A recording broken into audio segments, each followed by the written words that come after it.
بسم اللہ الرحمن الرحیم۔ علماء کی بنیادی طور پہ 3 قسمیں ہیں کہ یاد رہنی چاہیے، اور اٹھنے والے جو آج کل نئے فتنے ہیں ان کو سمجھنا چاہیے۔ عالم ملہ، عالم دولہ، عالم امہ، 3 قسم کے علماء ہوتے ہیں۔ عالم ملہ اس عالم ربانی کو کہتے ہیں جس کا مقصد صرف اللہ اور اس کے رسول کے پیغامات دنیا تک پہنچانا ہوتا ہے۔ قال اللہ وقال الرسول صلی اللہ علیہ وسلم۔ اس کو اس سے کوئی غرض نہیں ہوتی کہ لوگ خوش ہوں گے کہ نہیں ہوں گے، حکومتیں راضی ہوں گی کہ نہیں ہوں گی، ان کو اس سے کوئی غرض نہیں ہوتی۔ تو غرض یہ ہوتی ہے میں نے اللہ اور اس کے رسول کے پیغامات کو پہنچانا ہے۔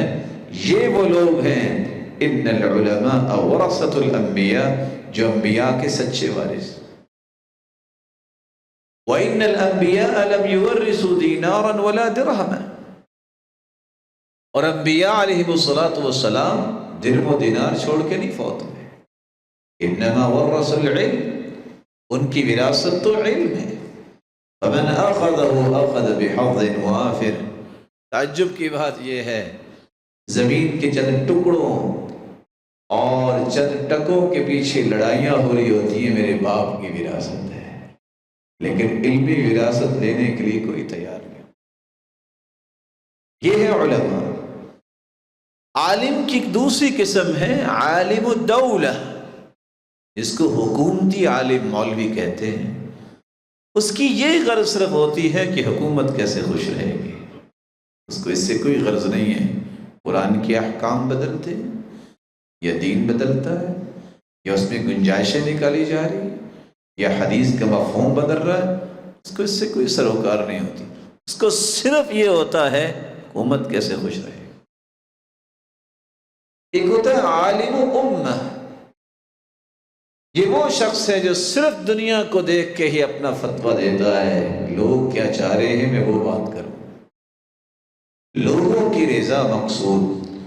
اس عالم کے سامنے وہ عالم ربانی نہیں ہو سکتا، اس لیے اول ذکر کو عالم ربانی کہتے ہیں، اور آخری دونوں جو ہیں یہی تو وہ علماء سو ہیں جنہوں نے معاشرے کے اندر بگاڑ پیدا کیا۔ ان کا حق یہ تھا کہ وہ اللہ کے پیغام کو آگے پہنچاتے، اس کے رسول کے پیغام کو آگے پہنچاتے، ذمہ داری پوری ہو جاتی۔ یا ایھا الرسول بلغ ما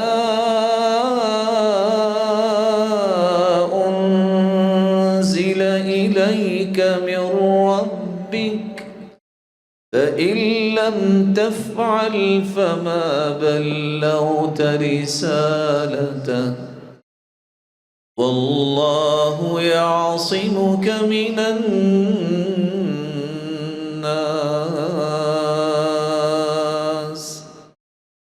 میرے محبوب آپ کو بھی حکم یہ ہے کہ آپ نے بھی لوگوں کو جو پیغام پہنچانا ہے وہ پیغام ہو جو نازل ہوا ہے،